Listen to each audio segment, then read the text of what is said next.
It's a plant that now seems to be pitting residents of Malindi area and Magarini against each other. For some, Jatropha presents a rare opportunity for economic growth, but others see it as a plant that has come to rob them of their livelihood.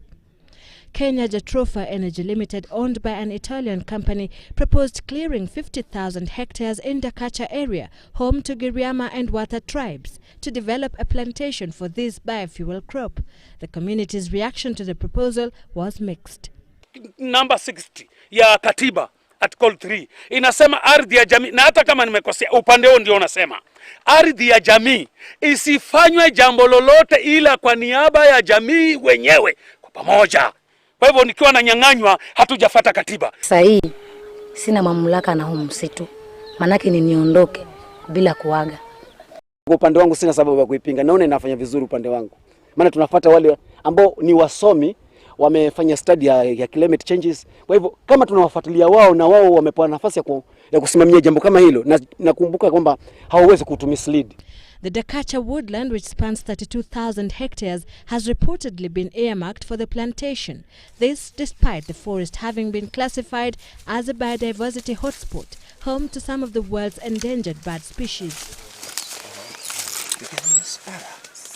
Sokoke pipit and the Clark's weaverbirds are said to be found only in 2 places on Earth, here and in Arabuko Sokoke forest to the south.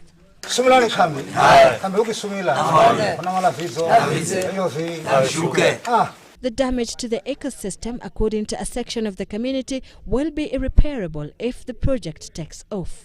The plant Jatropha has brought with it a clash of economic, cultural, social and environmental interests. For this community that faces eviction to make way for the proposed biofuels plantation, this is a highly emotive issue to them. Jatropha has come to take over their homeland, wipe out their forest and all the wildlife in it.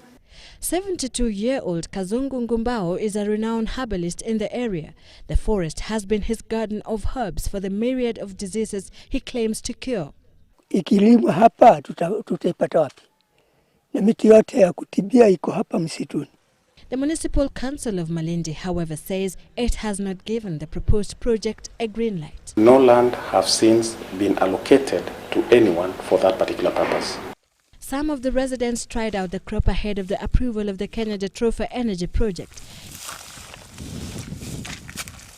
It was a blow to Kadzo Kahindi and her family. In 4 years, her 1.5 acre plot has yielded only 4 kilograms since 2007.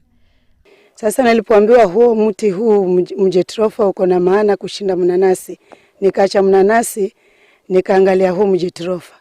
Lakini kuanzia hiyo 07 mpaka saa hii sijashika mpaka hata shilingi moja. These seeds contain oil that can be processed to produce biodiesel fuel usable on standard diesel engines. But while governments are increasingly producing and consuming biofuels supposedly to reduce carbon emissions to combat climate change, a study here in Dakatcha woodlands indicates that Jatropha is not a green solution. And we found that growing Jatropha here for biofuels would increase emissions up to 6 times those of traditional fossil fuels. So obviously this clearly shows that Jatropha is not a green alternative to the petrol that we're already putting in our car. Much of the biofuel to be produced in Dakatcha is likely to be destined for European nations struggling to comply with EU's Renewable Energy Directive, which requires 10% of transport energy needs among member states to be met through renewable energy by 2020. It remains to be seen if the government's final decision will be in favor of the Italian investor or the section of the community opposed to the project. Sylvia Chebet, Citizen Live at 9, Malindi.